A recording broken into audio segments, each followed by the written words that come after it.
Brahmagiri BJP संभाव्य प्रार्थी तालिकार अछंती उपासना महापात्र। तेबे केंद्रमंत्री धर्मेंद्र प्रधान संबित पात्रों सह उपासना आसी पवित्र दोल पूर्णिमा महाप्रभु को दर्शन करिसेंती। निर्वाचन मैदान को ओह्लाइबा पूर्व महाप्रभु आशीर्वाद ने उपासना निर्वाचन लड़ाई आरंभ करिवे। तेबे तांकर प्रस्तुति बेस भल रही। ब्रह्मगिरी निर्वाचन मंडलीर प्रत्येक पंचायत बुली से लोकों को भेटुचंती, लोकों समस्या मध्य बुझुचंती।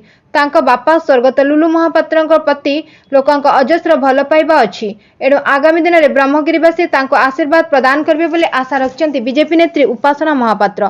तेबे बीजेडी उमाकांत सामंतराय प्रार्थी हेबा नै दल ग्रीन सिग्नल देला परे उमा ब्रह्मगिरी जाई रोड शो करी निजर शक्ति प्रदर्शन करिसेंती।